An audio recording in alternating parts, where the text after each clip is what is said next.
Bonjour à tous et bienvenue sur The Turf. Je suis Paola Guelpa et je vais partager avec vous mon pronostic du jour. C'est pour le The 5 Horde qui se déroulera sur l'hippodrome d'Anguin. C'est une course réservée aux entiers et hongres de 6 ans n'ayant pas gagné 110 000 euros.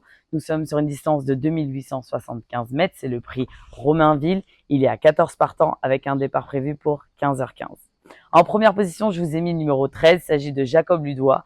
Avec 2 victoires éclatantes et un record tout frais, Jacob Ludois arrive en pleine confiance pour ce The 5 Horde, bien placé, régulier et redoutable. Quand il est déféré, c'est le coup de cœur du jour à ne surtout pas oublier dans vos jeux, car il peut à nouveau frapper un grand coup.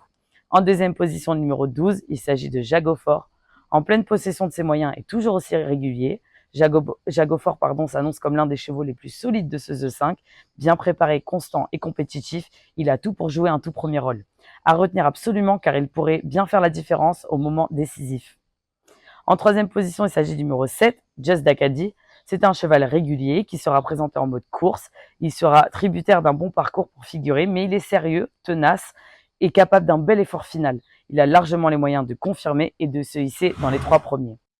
Ensuite, en quatrième position, le numéro 3, il s'agit de Jamais. Le protégé d'Éric Bondo est un concurrent appliqué. Ses performances sont assez régulières. À noter qu'il sera associé au redoutable Éric Raffin qui sera en tirer le meilleur pour cette occasion. Je compte sur lui. Ensuite, en cinquième position, le numéro 10, il s'agit de Jardiland. Ce cheval sera associé à Alexandre Brivard, qui le connaît bien, sachant que la dernière fois qu'il a drivé, c'était au mois de janvier, il s'est imposé sur l'hippodrome de Vincennes. Il sera présenté en condition course. Sa place est bien évidemment dans les 5 premiers. Et pour terminer en sixième position, je vous ai mis le numéro 6. Il s'agit de Judy Dubaï. Ce fils de Quaker Jet est régulier, lui aussi déféré des 4 avec la drive de Nicolas Bazir. C'est un atout, avec un bon parcours, je le vois très bien s'immiscer dans le The 5 Horde.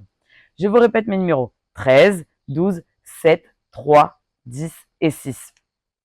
Pour les jeux simples, nous partons sur l'hippodrome de Cannes-sur-Mer qui sera la réunion 8 dans la course 1, le numéro 8. Il s'agit de Extra de Lungo. La forme du cheval avec la forme actuelle de l'écurie, associée à un driver de grande qualité, Hugo Sorel, c'est une toute première chance. Ensuite, on reste sur la réunion 8 de Cannes-sur-Mer, mais on part sur la course 3 avec le numéro 1. Il s'agit de Legend Game. S'il arrive à se sortir de ce numéro 1 derrière l'Autostar qui peut être un numéro piège, il détient ici une toute première chance. Donc ensuite, on reste sur la réunion 8 de Cannes-sur-Mer, mais cette fois-ci, on part sur la course 5 avec le numéro 10. Il s'agit de Eyu. Quand il est en forme, il est capable de grandes choses malgré qu'il affronte les plus jeunes.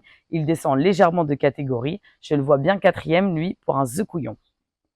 Alors demain, vous retrouverez Laurent Brunto pour le The 5 Horde de Longchamp. Quant à nous, on se retrouve samedi prochain. N'oubliez pas de vous abonner à la chaîne The Turf pour ne rien louper.